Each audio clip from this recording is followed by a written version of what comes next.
Hello. So I think we're live. So yeah, welcome to PHP London, February 2021. Not quite sure what number of virtual events we've had now. I think it's maybe 9 or 10.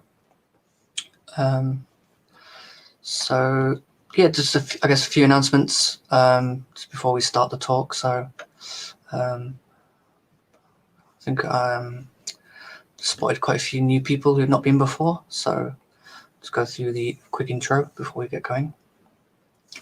So sponsors. So even though we're kind of not having the face-to-face events anymore, or not anymore, but currently do still have a sponsor. So I'd like to thank Explore, who have sponsored us for a couple of years now. So yeah, if you found yourself unemployed or looking to hire, you can reach out to them. Who've they've been helping us for quite a while. So that's our sponsor. Code of conduct. So again, our code of conduct covers both physical events and online events. Hoping I don't need to ask you to read that, but if you do have time, just have a quick read. Just mentions how we kind of want everyone, people who are viewing and communicating with each other, just to make sure that everything's nice and safe and no harassment or anything like that. So yeah, just check that out. Slack. So we do. Sorry, my laptop's just going nuts. We do have Slack. So it is fairly quiet. I mean, there's some days where it's not so much quiet, but yeah, it's mainly quiet. So if you want to quickly write that down or maybe screenshot that and sign up on our Slack, I think it'll ask you to enter your email address, and then there's a whole process where you can get access to the PHP London Slack. So yeah, if you want to talk about PHP London, if you just want to meet fellow developers in London, or even if you're not from London, join. You find out a lot of kind of information on announcements of events that we do, especially if you're not on Twitter, or if you don't check out Twitter or the meetup.com page. Everything gets announced there first. Cool. Speakers. So we have a link there. So it's a Google form. So if you want to speak, if you're a seasoned professional, or if you're completely new, we're open to speakers of all levels. All, I guess, talk links. If you've got a 20-minute talk, or you want to talk about something that you maybe learn, maybe a PHP package that you've maybe built and you want to share, I don't know, some newfangled thing that Laravel have released, and you want to talk about that, we're always open. So yeah, just go to that URL, fill out the form, and I think we have some bits at the bottom where you can say what days or months rather that you're available, and yeah, I'll be in touch. Alternatively, just message at PHP London on Twitter, or join the Slack and message me there. Cool. I think that's all my announcements, unless there's an extra slide that I've forgotten about.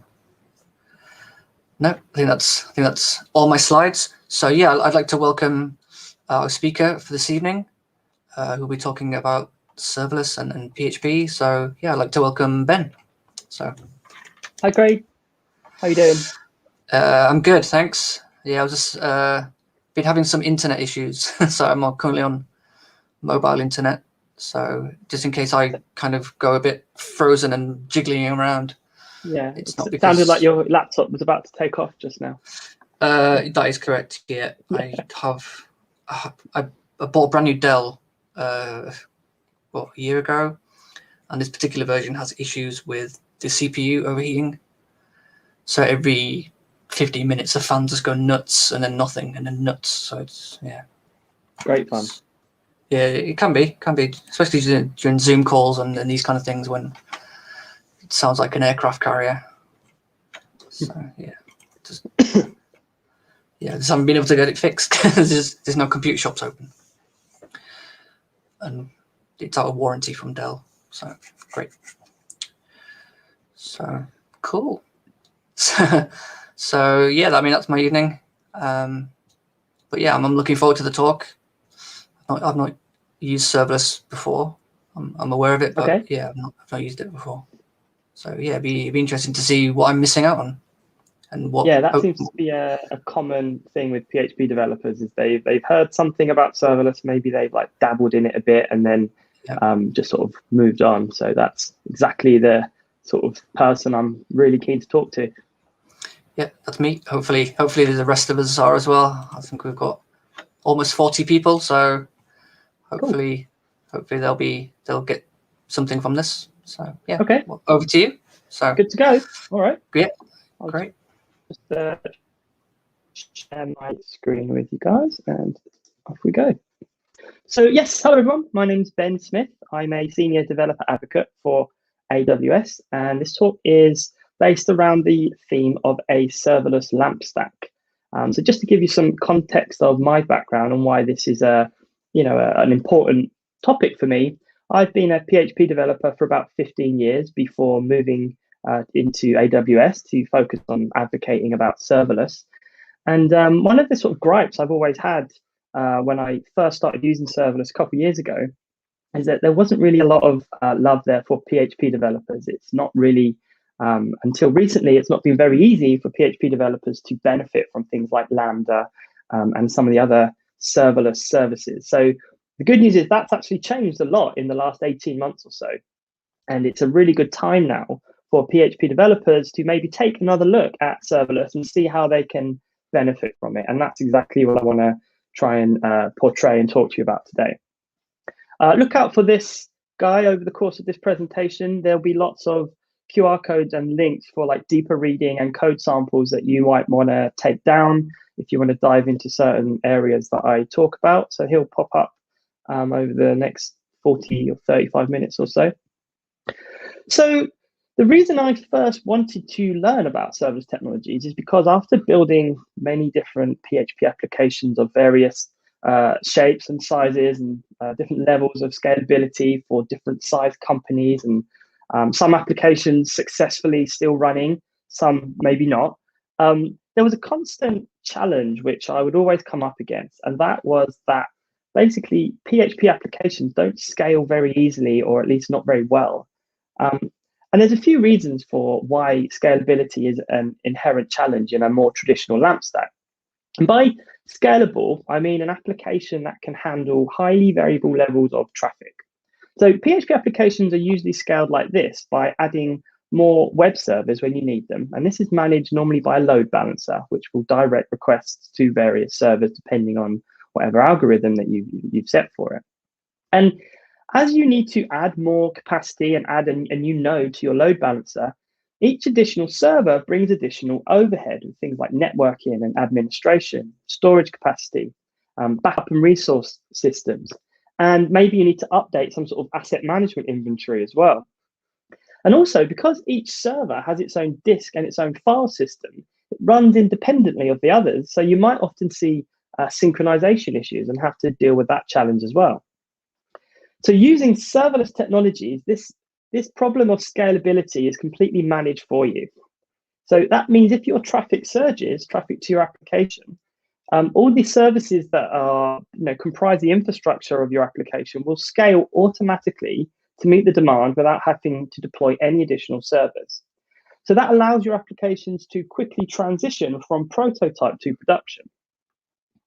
And I mentioned that now is a good time for PHP developers to maybe take another look at serverless. And there's a few reasons for that. And so I think it's useful to have a look at the sort of timeline of releases and of services that have led up to today. So back in November of 2014 at reInvent, this new service called AWS Lambda was announced. And this is a compute service that runs code in response to events. And as we said, it automatically manages and scales the compute resources for you. Then in July of 2015, there was this service launch called Amazon API Gateway. And this enabled developers to build secure and scalable APIs quickly in front of a variety of different architectures. Then in the year of 2017, at reInvent again, there was a new configuration of RDS database called Amazon Aurora Serverless. And this allows you to pay for accessing an RDS database on a second-by-second basis, so moving it more towards a serverless payment model. Then in November of 2018, there was two really important releases for Lambda. One of them was something called the Lambda Custom Runtime API, which allows you to build any runtime that's compatible with Linux to Lambda. And the other was something called Lambda Layers, which allows you to share code across different Lambda functions. And we'll talk about how to use that for a PHP Lambda function in just a moment. Then in September of 2019, there were some really great improvements made to Lambda function startup time that work inside of a VPC. And this was done by a more efficient use of the Elastic Network interfaces. And the reason this is important is if you want your Lambda functions to communicate with an RDS database in AWS, that RDS database will be set up inside a VPC. So it's important that your Lambda functions are responsive and starting up nice and quickly.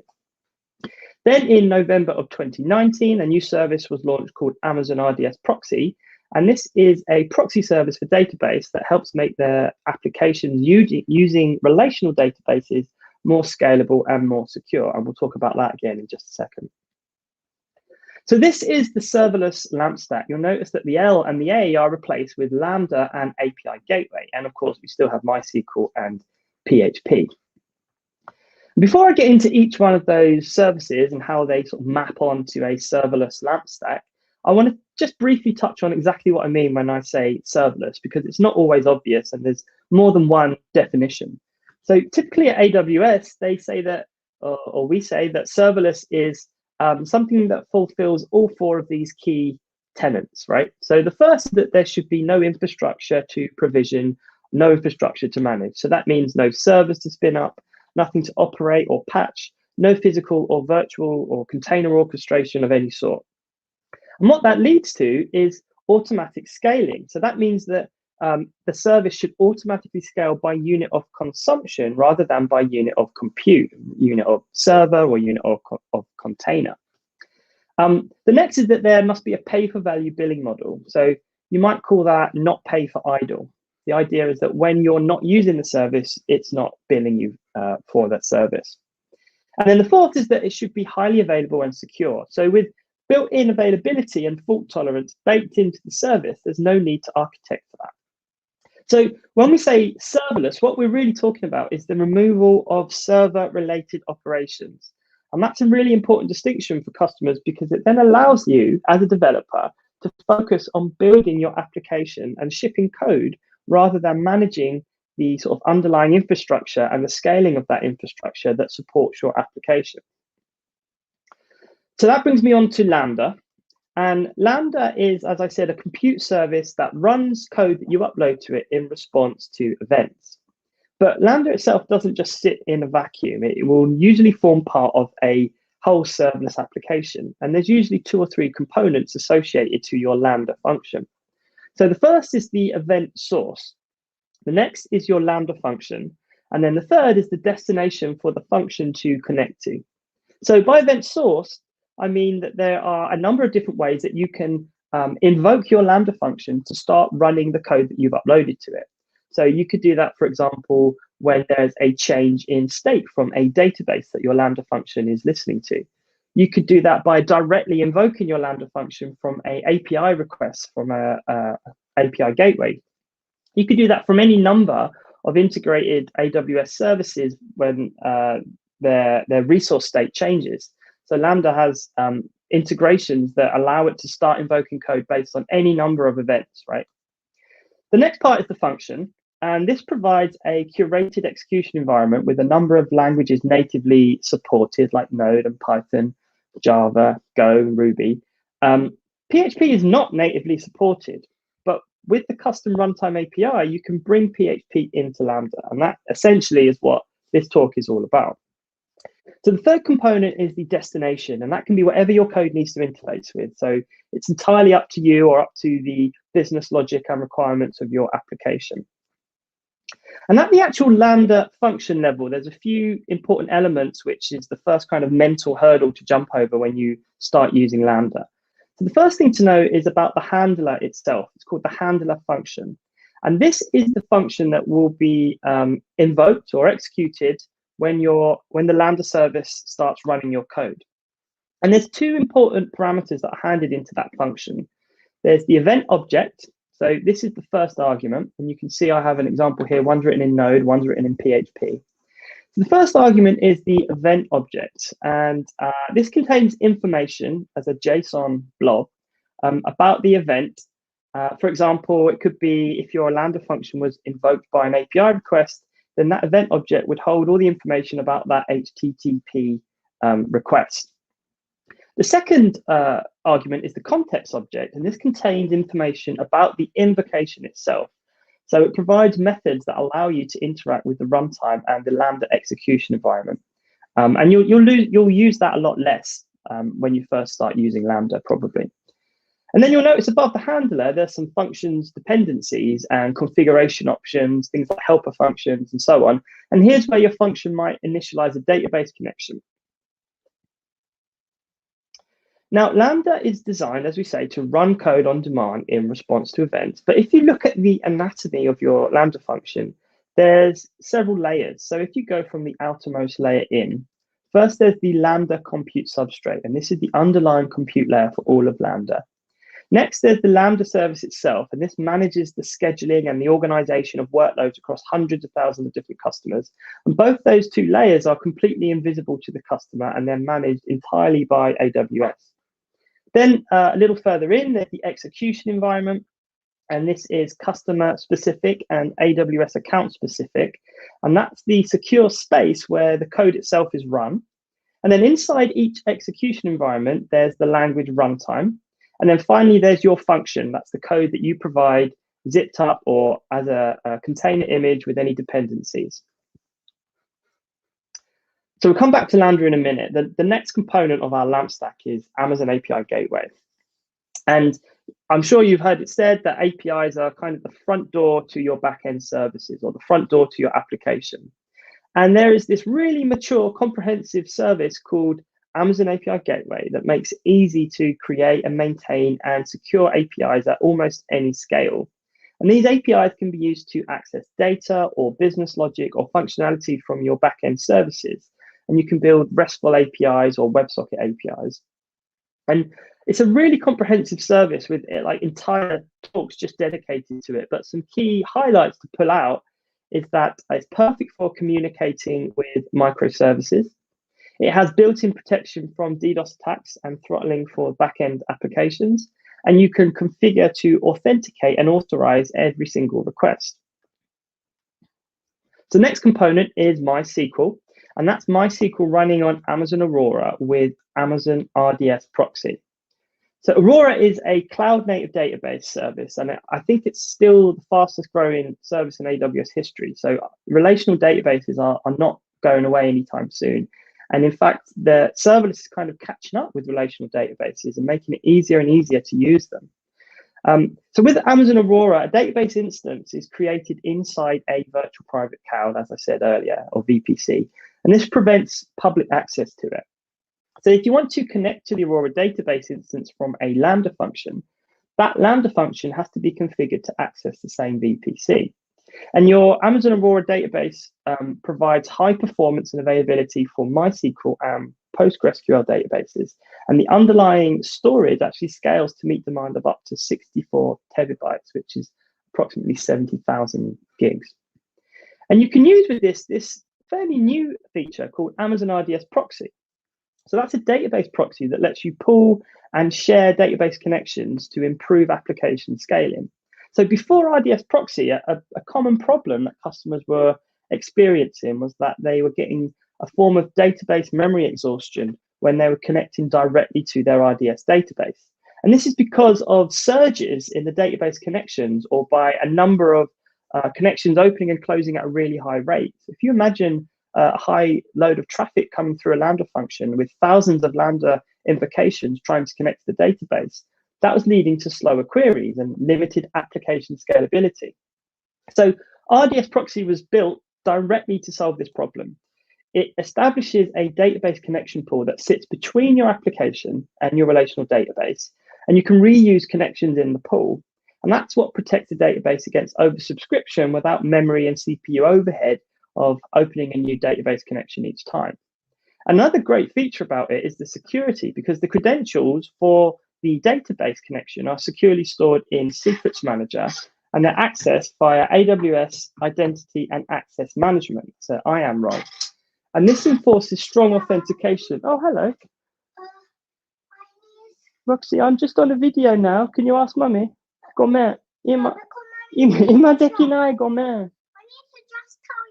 Hayaku. I have to say hello to everyone quickly then. Daddy, yeah. Can I do can put my light on in my room now? Mummy ga dekiru da yo. Onegai shimasu. Mummy ga dekiru ne. Mummy ga dekiru ne. Mummy ga onegai. Ii. Gomen nasai ne. Sorry, that's my 4-year-old daughter. Wanted me to put the light on for her. So that enforces strong authentication requirements for database applications without a costly migration effort for the database instance themselves. And this is the kind of token exchange that you have to do when you connect from a Lambda function to a Amazon Aurora database using RDS proxy. So you can follow the steps here. What happens is the connection is made from your Lambda function that's running PHP, and the Lambda function connects to the database via RDS proxy, and the database credentials that RDS proxy uses are held in Secrets Manager and accessed via IAM authentication. So this is like the bulk of this whole presentation now. It's PHP on Lambda. I wanted to get here as quickly as possible because this is the interesting part. So we know as PHP developers that approximately 80% of the web is still running on PHP, and with PHP 8 recently, PHP is just improving all the time. And the fact that it's such a mature language is really a benefit to why people are still using it, and why I think people should use it with serverless. The bad news, as I mentioned, is that it's not a natively supported language with Lambda at the moment. So luckily, there is a thing called the Lambda Runtime API. This allows you to bring any Linux compatible language to Lambda. And you can deploy this in 2 different ways. You can either deploy it as what's called a Lambda layer, or as a container image. And we'll talk about how you do that in just a moment. One thing that you need, no matter which way you deploy, is a special file called a bootstrap. And this is the file you can write in PHP. And this acts as the communication bridge between the handler function and the Lambda execution environment. And it uses the runtime API and some key environment variables to form that bridge.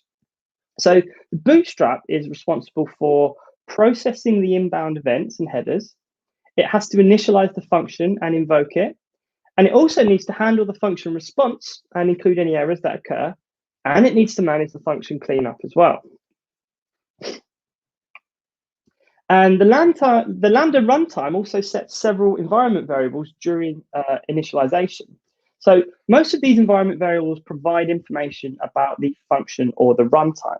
And the keys for the environment variables are reserved, so you can't accidentally overwrite them. And I've picked a couple out here, right? So you have the AWS Lambda Runtime API variable, and this holds the endpoint that you need to use in your Bootstrap to connect to the Lambda Runtime API. You have an environment variable that holds the location of your handler function. Remember, that's the first part of your Lambda code that starts running. And you have a variable that holds the task root, and that's the directory that contains your function code. So I hope you can see that. It's a bit small, but this is an example of a fairly simple Bootstrap file. So you can see all those things happening here along with the environment variables. So you can see that it's processing the inbound events and headers. It's initializing the function and invoking it. And it's using the environment variable to know what the handler function is called. And it also needs to handle the function response and include any errors that occur. So all of that is happening in this loop here. Now, I mentioned there's two ways now to package and deploy your Lambda functions, and this is really new. This was something that was announced at reInvent, annual customer conference in December. So first we'll talk about the way that there's always been, which is to deploy your Lambda function as a zip file. And this is how you manage different PHP versions, different modules, different packages and dependencies when you deploy as a zip file. This is the process you need to go through. So first you need to, in a Amazon Linux environment that's compatible with Lambda, that's basically an EC2 environment in AWS, you need to compile your required version of PHP. You need to get that binary. You need to make your bootstrap file, and then you need to zip those two things together. And then you use the CLI, the AWS command line interface, to publish that zip file as a Lambda layer. And then you can apply that Lambda layer to your Lambda function. Then separately, you create your Lambda function code and you zip that up and you upload that to Lambda. And this is what that process sort of looks like with code. So you compile the required version of PHP in your Amazon Linux environment. So in this example, I'm going to compile PHP version 7.3.0. And then here I'm including those extensions that I'm going to build with. So here's MySQLi as one of my extensions. Now I package the PHP binary and the bootstrap together into something called runtime.zip. And then I publish that to a Lambda layer.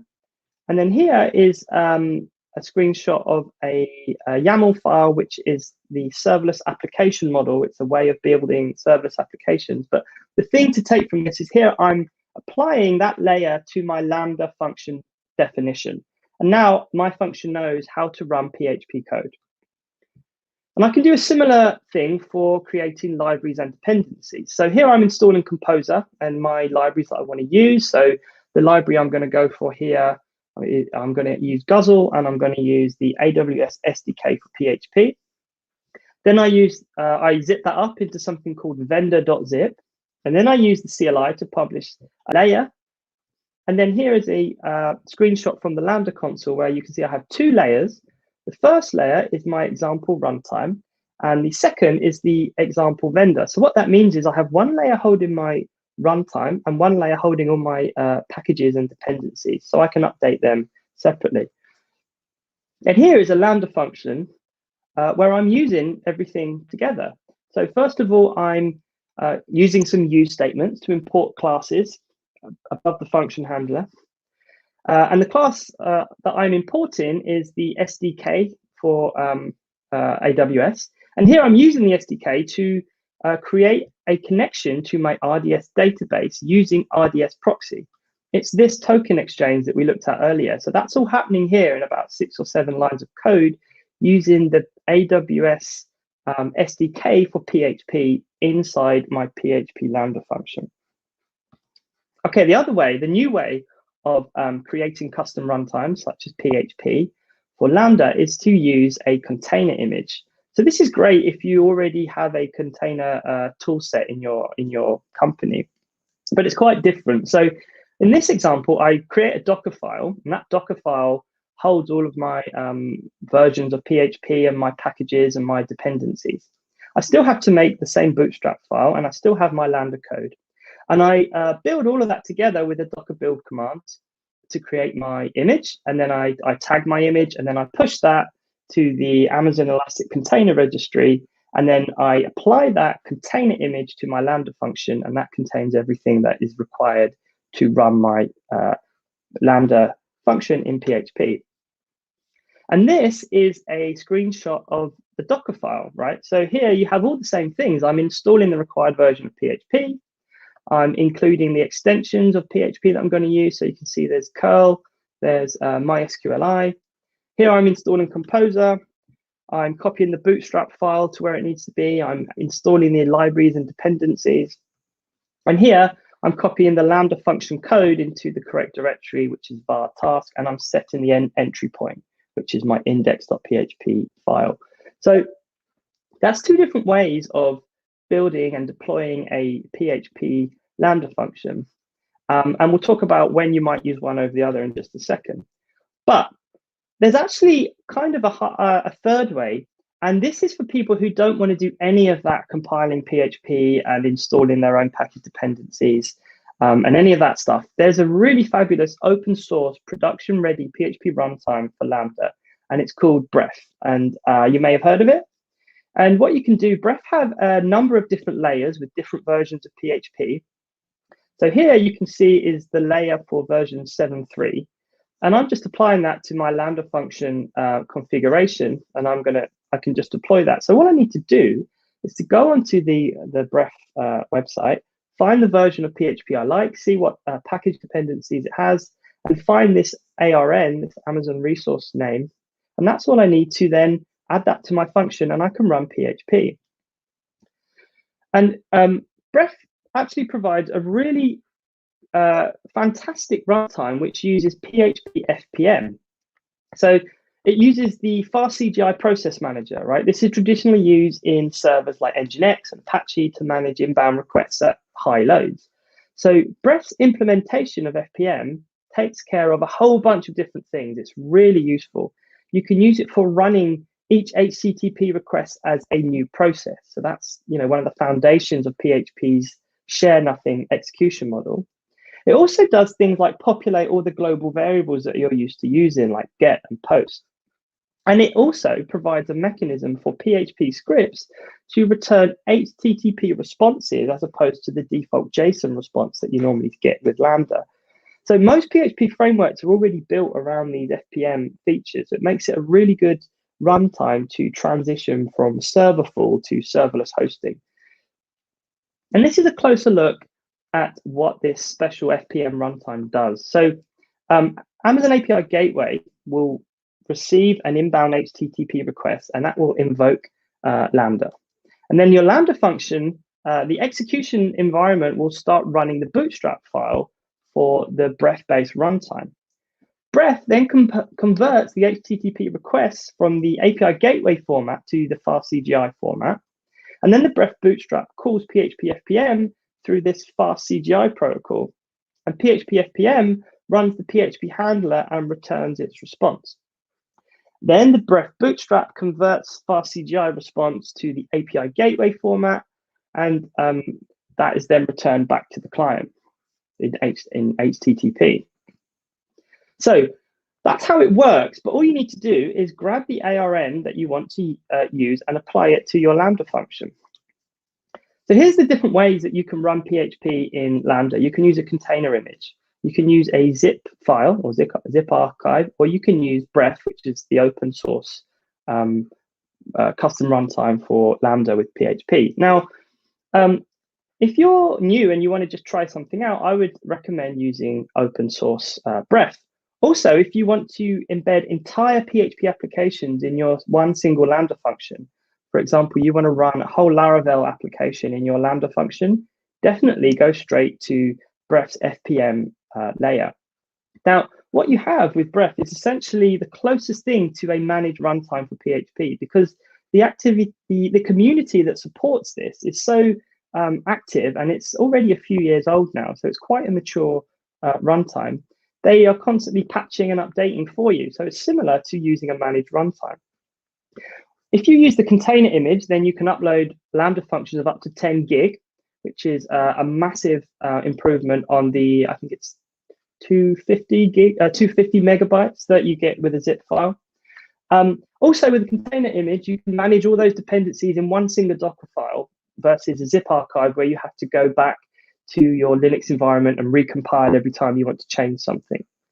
But maybe you have a little bit more flexibility of doing it that way. So they're the three ways. I would basically suggest to use Breath unless you have a good reason for using a container, like your company is already using Docker, for example. Okay, so to recap, the traditional LAMP stack, this is actually how I think of the serverless LAMP stack, is more in this way, because this is the direction that requests come into your application, from API Gateway to Lambda, and then you have PHP running on top of Lambda and MySQL running on Amazon Aurora. It's all happening in the AWS cloud. Your Amazon Aurora database is sitting inside a virtual private cloud, so it's protected from public access. And what you can do, I mentioned it before here, you can use, with this model, you can use Lambda as a scalable web host, because we know that Lambda scales, all these services actually scale automatically to meet demand. So you can catch all inbound requests via API gateway URL and send every single request to a single Lambda function that will hold your PHP application, and that will scale automatically as required. So by using API gateway to catch all requests, it's sort of acting as the HTTP router. And the Lambda function handler can be invoked when HTTP request comes in, just like the sort of more traditional way of sending everything to your index.php. And this is the difference in configuring the two, right? So on the right here, you have an Apache 2 config file where you set the directory and you forward everything to that. And then you have the public htaccess file where you're forwarding everything to index.php. That's the traditional way of doing this with like a Apache config. On the left here, you have the serverless way where you just set 2 events for API gateway. That means send every request directly to your Lambda function. Much more simple to maintain. Now, the Lambda pricing model is something to be aware of here because it charges per second and per duration at the given memory allocation that you specified. So that makes it really great for handling requests for dynamic compute, but it's now less efficient for serving static content like images, CSS files, JavaScript files. So this is where something like a content delivery network will come in. For example, CloudFront. So CloudFront's a large-scale global CDN, content delivery network, and it provides secure, scalable delivery of content, and it does that by caching data across points all over the globe. So what it does, by using Amazon CloudFront in front of API Gateway, you can set an additional rule to route all requests for static content to your S3 bucket, which is storing your static content. So anything like a CSS file or an image that is on the root of /assets, you can say go directly to S3 if it's not already cached in your CDN. Otherwise, any other request must be a request for compute, so go directly to Lambda. And you can run Laravel and Symfony in this way pretty quickly, just by changing some small configuration options by using Breath, and it's all documented on how you can do that. Another way you can run PHP functions in Lambda or build PHP applications with Lambda is to use multiple Lambda functions for event-driven microservices. And I suppose this is more of a sort of purist serverless way of doing things. So in this instance, you have a front-end application, and that makes lots of different requests to your API resource, which is still generated by API Gateway. And then in API Gateway, you have different rules to route to different Lambda functions. So if you have an inbound request to /API/map, you might route to this function. And this function will run PHP, and it might connect to your RDS proxy and then get or set something from your RDS database. Now, let's say you had another route to /user. Well, that could put something on a serverless event bus like Amazon Event Bridge. You might have something to /search, which could add something to a SQS queue, or something to /activity, which could trigger a serverless workflow to start executing. The point is, by doing this, you're splitting apart your one Lambda function into multiple functions, and that means that each function is able to then scale independently of the other. So you're having a more direct response on your application and a more realistic sort of scaling capability, because each function now is scaling according to its own demand. What you can also do then is you can narrow down the security permission to each function. If you have one big monolithic Lambda function that has access to everything, it will have very loose, open security permissions. But each one of these functions will be allowed only to interact with the 1 or 2 services that it needs to do its job. And remember, all of these services are serverless, so they all scale automatically to handle requests. So where do you get started? My subtle advice is to start with a framework. And I've already mentioned a framework called SAM, which is the Serverless Application Model. And that's typically where I would suggest people get started with serverless. But there already exists something really useful specifically for the serverless LAMP stack. and that is the Cloud Development Kit, or the CDK. Now, the CDK enables you to define your cloud resources and infrastructure using the full power of a programming language. It's infrastructure as code, right? And the main power of the CDK is that it allows you to create these reusable and shareable cloud abstractions that we call constructs. These are high-level components that are really important for best practices, and they can be kind of stitched together to give you a really nice starting place for customizing your application. And there already exists the CDK construct library for the serverless LAMP stack. So this is an open source abstraction that offers a single high-level component for defining all resources that make up the serverless LAMP stack. So here you can see there's two constructs. There's one for a Laravel application running on Lambda behind an API gateway URL. And you can connect this to the other construct, which creates a VPC and an Aurora RDS database that's running MySQL. And here's how you do it. So you create directories for the AWS CDK and your Laravel project. You create the new Laravel project using Docker. And then you install Bref, something called Bref Laravel Bridge. This is the package that goes into the vendor directories. And then you initialize the CDK project. This one's using TypeScript. And you install the serverless LAMP stack NPM module. And then here you can see I have one file, which is my CDK stack.ts. That's the template for defining all my cloud resources. And then in the code base directory is my Laravel application, as it would normally look. So this is an example of the CDK in action, or that template file in action. And this is used to deploy a serverless Laravel application into one single Lambda function. So this is the template file. It's written in TypeScript, I think. And at the top, I've imported the CDK library and the construct for the serverless LAMP stack. So as part of the constructor here, I provide the Bref runtime, and this defines my desired PHP layer. And the path to my Laravel code base is the second argument that I put in. And then I deploy this with the CDK command line interface. It's CDK deploy. And this creates all my cloud resources that I need. And the output provides me with this new API gateway URL that when I click with my browser, that serves up my Laravel application from Lambda. And this is just an out-of-the-box Laravel fresh install, which is set up in a number of minutes. That was sped up a little bit. Okay, so a lot of information. You now know that you can run PHP in Lambda, and you've heard a little bit about the serverless LAMP stack, but there's lots of different ways of doing it. Where do you go next? So there actually is a entire blog series all about how to do this, a 7-part blog series. And that is combined with a GitHub repository with loads of sample code that you can use to get started. And that's the first place I would recommend you go. It's on s12d.com/lamp resources.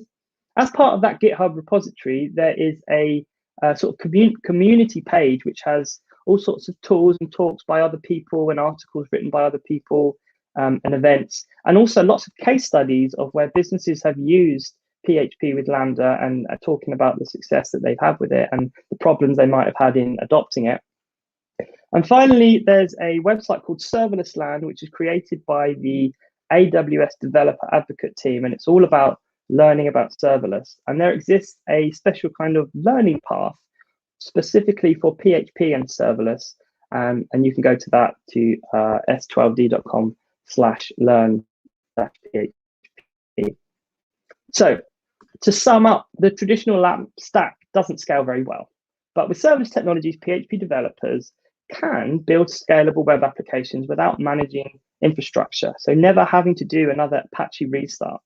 You can build decoupled microservices for back-end applications. You can run existing mature PHP frameworks that you already use, like Symfony and Laravel. And what this enables you to do by going serverless is that you can move from prototype to production really quickly. And you can compile your own custom runtime, or you can use an open source layer or image from Bref. So you can build serverless applications with PHP, and now is a really good time to have another look at what you can get out of serverless as a PHP developer. That's all I had to talk to you about. Sorry about the interruption. And thank you very much for sticking with me. I'll hand over back.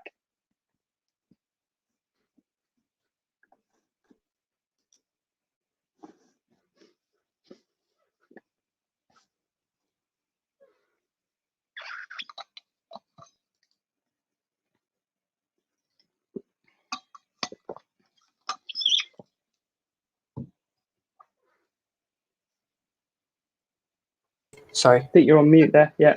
Yeah, I was muted. So yeah, I was just saying, yeah, really great talk. I've not seen the artist proxy before, which I think is something that my company will be looking at. Cool. Yeah, I think we've had some issues with kind of connections and whatnot. So yeah, it's been really interesting. So yeah, I think we've got a bit of time. If that's okay with you, for a few questions. I think we've got one question from George. So George has asked, what's the typical cold start time for PHP Lambdas? Yes. So a cold start is the sort of term given to a Lambda function that hasn't yet been spun up, I suppose. So it has to initiate the execution environment before then invoking the handler function. So the cold start time for a Lambda function running PHP or a Lambda function running a custom runtime is pretty much negligible. It's like single-digit milliseconds on any other runtime. And I think on the Bref website, they've done a lot of investigation into that and into showing, like examining the difference based on different memory configurations. But it's very small. We're talking, a couple of milliseconds, I think. Okay, hopefully that's answered George's question. I think we've got a couple more, a bit more in there. So Mark's asked, is there any reason not to use serverless architecture when starting a new project? Reasons not to use serverless? Yeah, sure. So serverless is great. It's ideal for applications that have intermittent workloads. So unpredictable traffic or traffic that changes a lot. That's what serverless, where it really shines. If that is not the challenge that you have, then it might not be the best solution for you. There might be other things like, I don't know, restrictions on using cloud resources is sometimes a thing that people say their companies are reluctant to move into the cloud. But really, the only real reason that I can think that maybe you wouldn't use serverless is if you need a constant, a reliable way of accepting traffic because you know that your traffic is at a reliable level. Okay, great. Wow, okay, we've got some more. So Ben has asked, what is the difference between serverless and using a Kubernetes infrastructure, please? His understanding is the former requires minimal DevOps, so more accessible to us devs. Yeah, I mean, that's not a bad summary, actually. So with Kubernetes, and container orchestration is a whole realm that you never have to look into with Lambda and with serverless. The whole idea is that it makes it easier for developers to just code and never really have to worry about what's happening with their infrastructure, if there's enough capacity, if it's scaling well. So the idea is that it's better for developers who don't want to think about any sort of operation. Yeah, so yeah, it's pretty much what I've said there. Okay, then we've got a couple more. So we've got Jurika has asked, what is the benefit of using PHP FPM over just invoking PHP function directly? Yeah, that's a very fair question. So PHP FPM is great if you want to kind of put a monolith application in Lambda. If you want to have a single Lambda function that serves a whole framework, like CodeIgniter, Symfony, Laravel, lots of different files involved, and you just want to try and, I wouldn't say you can just lift and shift it in, but that's sort of the idea, is that you can put your whole application in one Lambda function. Invoking your function, you're still invoking your function directly, by the way, if you don't use PHP FPM, but the difference is you're not returning a HTTP response. Your Lambda function is returning a JSON response that your client will have to then interpret into HTTP to render on the browser, if you like. So you can use microservice architecture if you don't want to have one Lambda function serving your whole application, then don't use PHP FPM. That's the idea, essentially. I would say as well that PHP FPM is a good middle ground if you want to test out serverless, but you maybe haven't fully sort of got your head around all the different ways that you can use it and all the different way of building. Then PHP FPM is a really good middle ground for that, because it's not so different. All it does is it means your Lambda function is scaling for you on behalf of you. Great. I think we've got one final question. So Kieran has asked, we use Bref and Lambda and regularly hit the 6 megabyte limit on responses. Any tips on how to avoid? The 6 megabyte limit on response, what? I'm not sure what that limit is. 6 megabyte limit. Is that the API gateway limit? I'll just wait until Kieran's maybe replied. Yeah. Can you just confirm, Kieran, which limit? Limit of which service?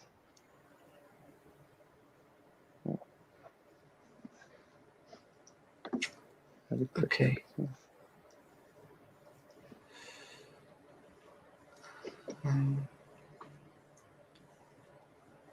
So one of the sort of common questions we get with things like limits and oh, here we go.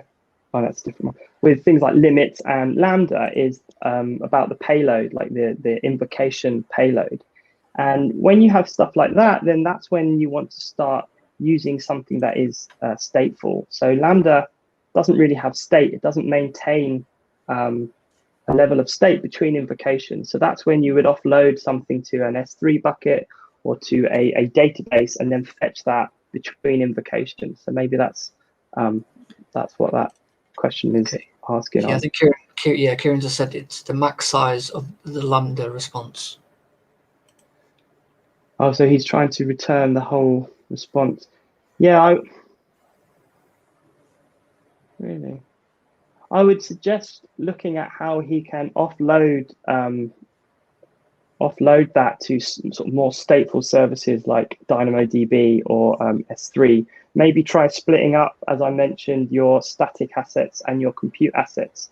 So Lambda is only serving compute and doing calculations, and then you have your S3 bucket, your CDN serving those static assets. Okay, a couple more questions. So Jurek has asked, serverless or AWS Fargate for monolithic applications?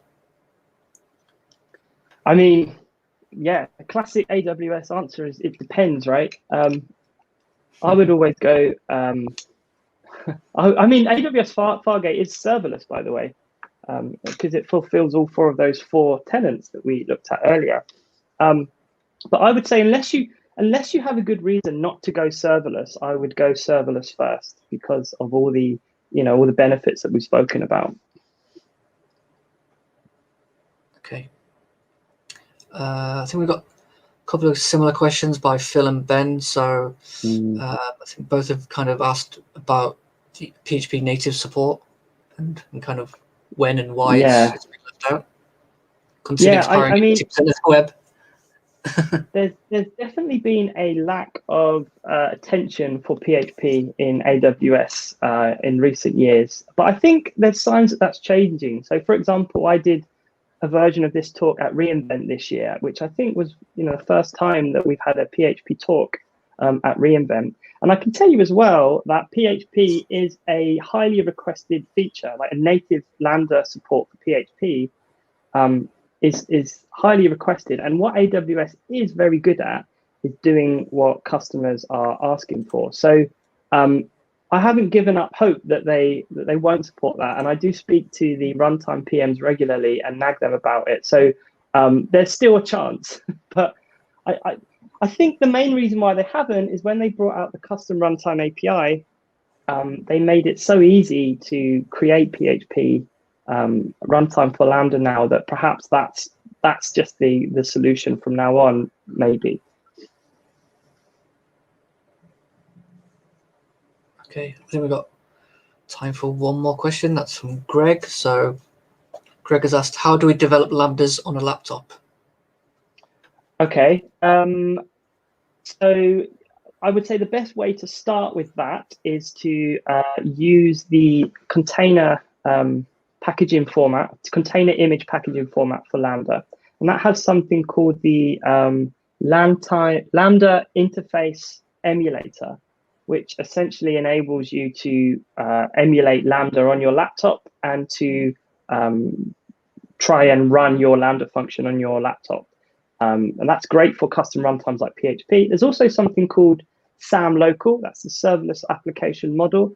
And that has a similar functionality where you can run Lambda functions locally on your laptop. So the runtime interface emulator and SAM local are the two places to start with that. Great. I think that's all of our questions. It was a bit of a stream of questions there. That's great. That's great. No, I mean, it's, yeah. Great. I think one of them, yeah, I mean, I've seen serverless for a while, and one of my questions was, why isn't PHP been supported? But I think with that, I mean, with that API, it's kind of covered that now. Right? Like you mentioned. I think that might be for now the solution that, that's replaced it. But like I say, it's still a highly requested feature, so there's still a chance. I definitely, for those that haven't seen it, look at Bref, because that's the closest thing that there is to a managed runtime, and it really is very good, very mature. They regularly update it, patch it with latest versions of PHP, so it's well worth a look. Yeah, we've actually had a talk on Bref previously. I think. Oh, cool! Quite a few months ago by Neil Brooks. Okay. So yeah, I think cool. Yeah. Okay. Oh, I think we've got one more question. Okay. So Martin has asked, has anybody tried running WordPress site on Lambda? Yeah, definitely. Lots of people have tried that. I think you might even find some blog posts on the AWS blog where people have shown how they've done it. I've never seen it done to, like the go-to solution. But I think there's even like managed services that are doing that you can pay for now. So it's definitely possible. It's definitely possible. We've seen people do it. I can't think of offhand a big flagship example of it. So. Okay, great. Okay. I know you mentioned about the blog series. I think Greg has also been posting the links to that, but that's the one, yeah. Yeah, I just thought maybe if you could maybe tweet. Oh, is that the link? That's the long form link, yeah. Okay, yeah, we can. Yeah, I'll make a copy of that. This is the link to this is linked to the GitHub and all the code samples. Yeah, I'll make sure that I tweet that out after this, just so everyone's got that on Twitter, or maybe I'll post it on the Meetup page as well. And if there's any questions that people have after, feel free to reach out to me on Twitter. That's my Twitter name there. Always happy to talk about PHP or serverless. Cool. Yeah. Great. So, yeah. Once again, Ben, really enjoyed your talk, and yeah, I think it's the new kind of stuff that I've not seen for a while. I think is really interesting. Like, I think when I saw it in Bref, there was only maybe like 2 ways of getting your code on Lambda, but now we've got the third option as well, which is even better. And more options that I think makes our lives a lot easier. Exactly. Yeah. Please try it out and let me know what your experience is. Yeah, I think that's good. Maybe give me a kick to look into this, because yeah, we're looking at building some quite large applications that may need something like this. Yeah. Great. Cool. I think that's all the questions. Just before we all go, I don't know if you can stick around or if you need to head off, but for those of you who are watching on the big orange heart, we have a link in the menu at the top, so the social menu. I know some of you were on there just before the talk started. So if you would like to chat afterwards and maybe discuss serverless a bit more, feel free to join that. I think I'll create a table straight after this. Not sure if you want to stick around, Ben, or if you I think I've got to go and put my daughter to bed. Yeah. You've got to turn some lights on and off. Yeah, no idea where she is now. Yeah, sitting in the dark. Hopefully she's not in the dark because of the lights turn off. Thanks, Craig. Cheers. Thanks a lot, Ben, and yeah, thank you very much. And we'll see you all next month. Thank you very much. Great. Bye all. Thank you. Bye.